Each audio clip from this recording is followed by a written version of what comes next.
Hello and welcome to episode 9 of this FM22 beta playthrough with Watford. 5 games into the season, things are going really well. Before we catch up with what's happened, if you are enjoying the series, be sure to drop a like, and if you're new around here, make sure you hit subscribe. So we're going to start with some transfer news and some outs. We've had a couple since we last met. Matty Pollock has left and joined Everton. We managed to get 6.75 million. I think it's about 3.5 up front. I'd like to keep him around, like to keep all the youngsters around, but it's just not really worth it with how short this save is going to be. Tom Deddy Bashiri, I couldn't find a spot for him in the side. He's a good player, some potential, but we managed to get 9.5. Most of that was up front as well from Celta Vigo. We're still in the transfer window, so there's still a little bit of time for things to happen. We are making a move for one player for around 2 million, so it's still got plenty of money in the bank. Since we last met then, it was that 4-0 win over Aston Villa where we were really good. We followed that up with a 2-0 victory over Tottenham. As you can see from the stats, we were absolutely battered and did not deserve it all. We scored an early free kick, not a corner this time. Joachim Andersen getting his first goal for the club. And Zakaria got a really good header in this one. We'll run you through the goals now. So you see then free kick, Andersen back post, beats his men, good header, was right, it was offside. Lozek then delivers a ball to Dennis Zakaria, who's there, and it's just an unbelievable header into the top corner. As I say from the stats, we're absolutely battered in this one, did not deserve it, but we'll take those all day. We then followed that with a 3-1 victory over Blackburn. Played a lot better in this one against the newly promoted side, you'd hope we would. Pekovic got a run out in this one, got himself an assist for the first goal for Sarr. Quaison scored a really good free kick. We'll run you through the goals. João Pedro, the other goal scorer. Carried out from the back, Pekovic picks it up in that deep line forward area and plays a really good pass into Ismaila Sarr, who slotted it near post to give us the 1-0 lead. Blackburn then hit us back after we were dominant, to be honest. We could have been 2 up before this, but unbelievable finish for them. Off the post and in. Really good goal. No stopping that. Nothing Livakovic could do. Quaison then scored from there. It's the best free kick I've seen so far. And then to round it off, Ismaila Sarr bombing down the right-hand side. And find João Pedro back post who peels off his man. João Pedro's been in really good form at the start of this season. We then got a really good draw against Man City. Unsurprisingly, they absolutely battered us. Unlike the Tottenham game, we couldn't get the goal to go ahead, but we'll take a point against Manchester City all day. Then had a bit of a disappointing one against Sheffield United, a 1-1 draw at home as well, which really hurt. Newly promoted side. O'Connell gave them the lead from a corner, and then Quaison equalised for us in the 48th minute. Dennis had one ruled out. Pekovic picked up a little bit of an injury in this. Just your standard Football Manager corner at the minute. Ball in, corner kick, near post, headed home. It was a good header. He rose above everyone. Quaison with another free kick, fired in. He's got to a point now when he steps up for it, I kind of expect it to go in. As you can see, we absolutely dominated the game.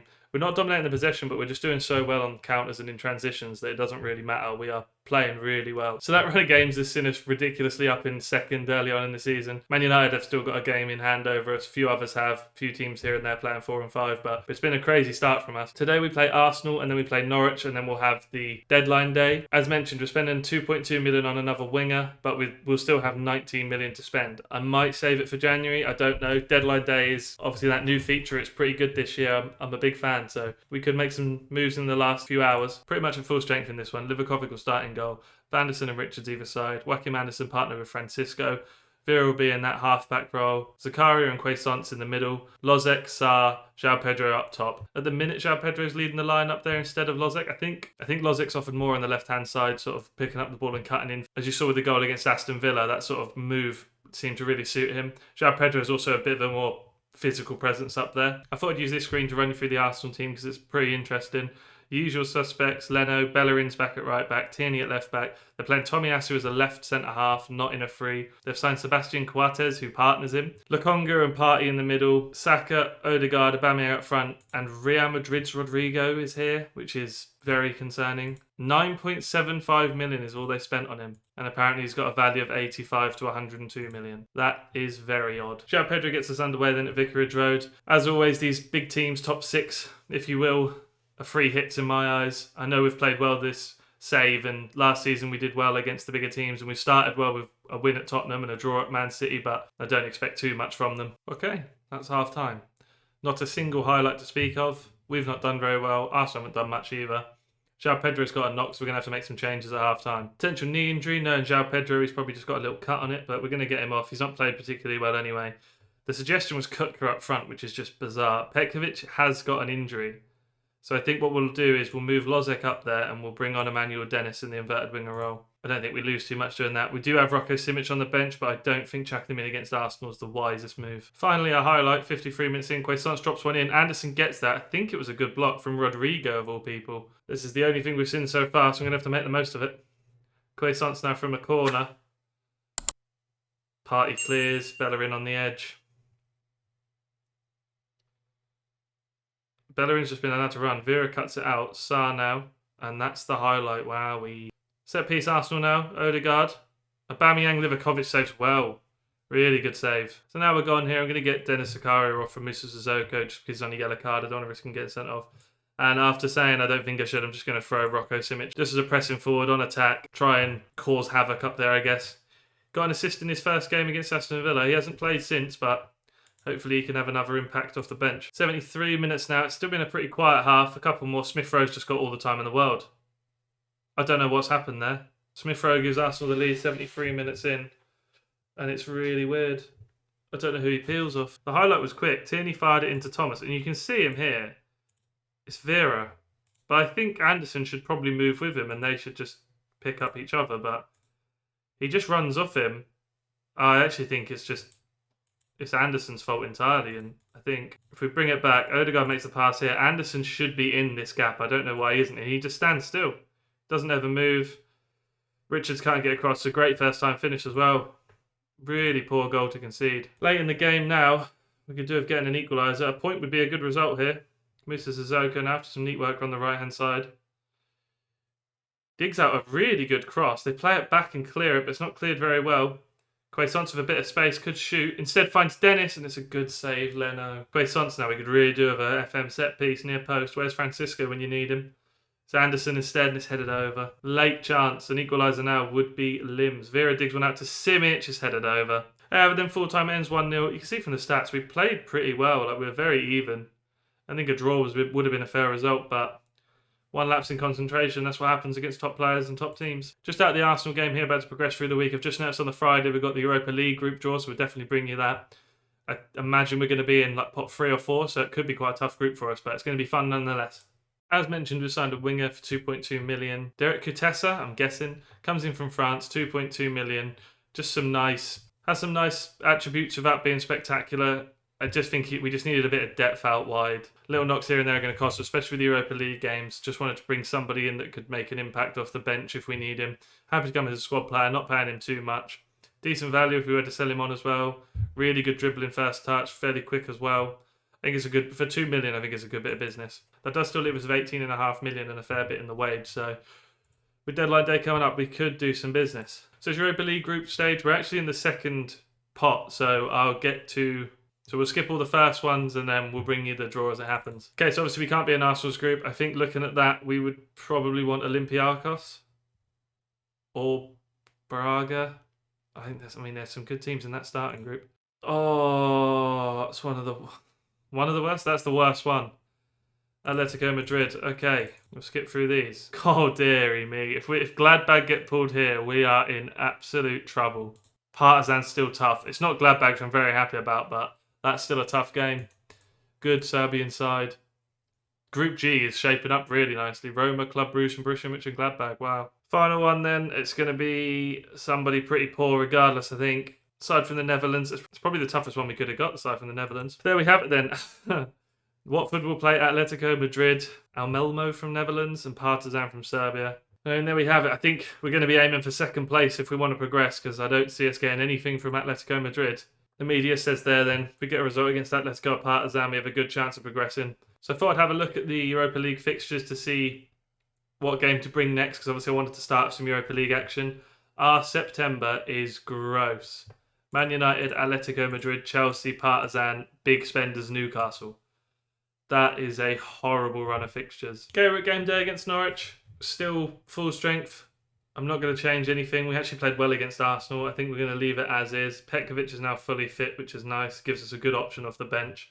Yeah, I'm not going to run you through the team because it's exactly the same as the first game. Here we go then. Away at Norwich. Fingers crossed for 3 points. We've fared pretty well against Norwich so far in the save. Hopefully today will be no different. Aiming this in now. First chance for Norwich. Corner kick. Zimmerman gets there and wins it. It's 1-0 Norwich. Wow. We've been making the most of corners ourselves. I can't complain when we concede one. Speaking of, Quaisance. El Neni clears it for them. João Pedro now with a bit of space. Oh my word.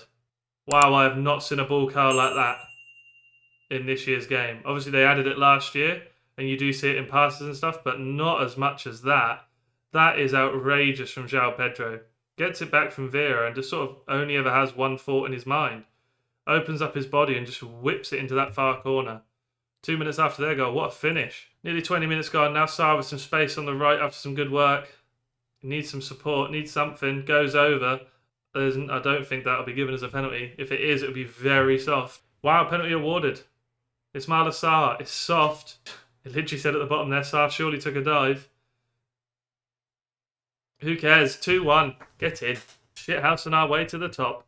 And by top, I mean into 6th place still. Nearly at half-time now. Norwich have a chance to get an equaliser and go in level. Zimmerman all the way at the back. They're very far forward. Max Aarons still at Norwich, quite surprising. Would have thought he'd have got a move over the summer. Francisco heads clear. Sarr then heads clear. João Pedro's touch is terrible. I thought we were going to break. Josh Sargent. And moving it around well. Oh, we've missed the tackle. That's a great challenge. I believe it was Vanderson. What a challenge. Another set piece. That's what they scored from. Got to deal with this one. And we do get it away. Lozic to break. Will likely be the end of the highlight. So we go into half-time 2-1 up. It's a good half. The penalty's obviously flattering our XG a bit, but that João Pedro goal was worth 2 in itself. No changes at half-time then. Just wanted to get out, keep it the same. Early chance for us. Lozic at the back post. I can't believe it. Lozic's not particularly big and not good in the air, but he's made it 3-1. It's a really, really good cross from, I think, Zakaria. It is.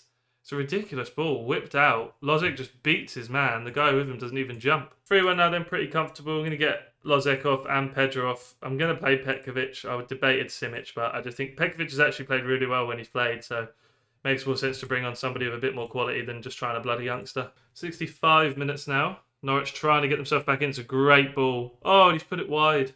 Big let off for Watford. Another chance now down this right-hand side. Toure on now for Vanderson. Emmanuel Dennis. Good block. Richards collects. Digs one out. Joachim Anderson's there. It's flicked and it's going to be another throw-in. Zakaria's nicked in well there. Just launched the ball. Petkovic is going to get on the end of it. He dinks the keeper. Oh, what a finish.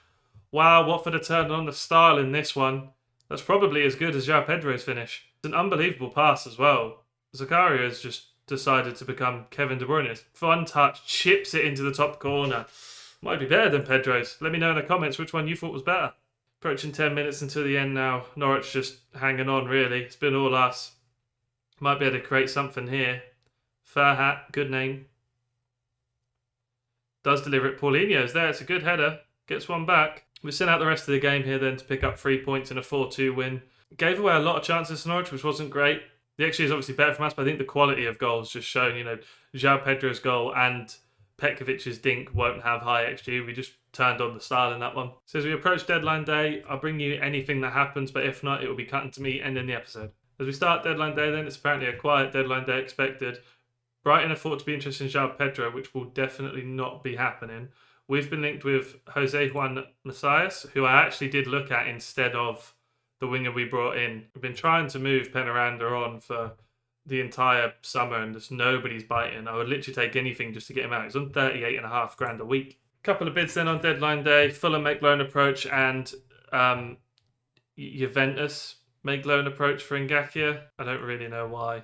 So we rejected both the offers. I don't really know what's going on with Juventus. They both had mandatory fees and stuff. I don't really want to sell him permanently. I just wanted him to get some football. Just looking through the squad depth then, as we've got 10 hours left on deadline day. I just think we're in a pretty good spot. Good cover in there. 6 good central midfielders. 3 great DMs. Wide areas, we are stacked going forward. Striking wise, we're good. It's hard to see where we would need a backup goalie better than Dolberg, but how much football there to see, I don't know. With 20 million to spend, I think we might just save it for January. So I've accepted an offer from Norwich. They're actually offered a good amount for after 15 games. They're going to pay me 2 million. I don't even know if he'll play 2 games this year, given they still have Max Aarons, but Juventus offered about 500k. So to get 2 million for him would be good. We've got 2 very good right backs ahead of him. I think it kind of makes sense. Oh, and Ngakia's rejected it anyway. Oh, Ngakia's going to be sticking around. We have not had any good agent offers for players so far. 7 hours left. Be surprised if anything happens. Borussia Dortmund now make loan offer for Ngakia. If they give me 2 mil, he can go. Ngakia could be getting a good move. Edouard could be going to Leeds. Reguilon could be going to Atletico Madrid. Potentially big moves happening on deadline day. Ngakia doesn't get his move. The paperwork couldn't be finalised before the transfer window closed. Which is very interesting. There's 5 hours left. I think you get 2 hours after to finish paperwork. unless it's different in Germany, Ngaki is going to be fuming. Nothing has jumped out at me this deadline day. I really thought we'd be doing some business, but I don't think we will. We've made a late move with 3 hours to go. I don't know if we're going to have time to do this. Norwegian 18-year-old Andreas answers in a postcard for that one. He just looks really good at 18. I mean, the boy we signed for 2 million might be in the mud here, but if we can get this done, he just looks incredible. Race against the clock now to get this one done. I believe he was in the top 50 Next Gen Awards for the first season. Oh, and it's done. 1 hour to go. Andreas, yep, is in. Really pleasing. There we have it then. Could improve a lot. 5-star potential. 3-star currently, inverted winger. We play that role. He looks so good. So much to like about him. Vision, work rate off the ball, really high. Composure through the roof. Dribbling first touch is excellent.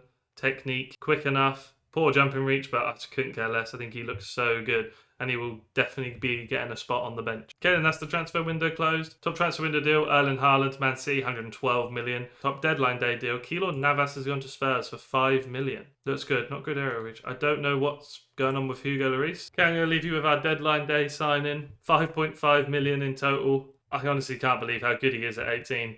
If you have enjoyed today's episode, be sure to drop a like down below. If you're new around here, make sure you hit subscribe. Next time around, I will bring you Atletico Madrid and Chelsea. I imagine it'll be 2 losses, but how could I not bring you the opening game of the Europa League against Atletico Madrid? Thanks for watching. See you next time.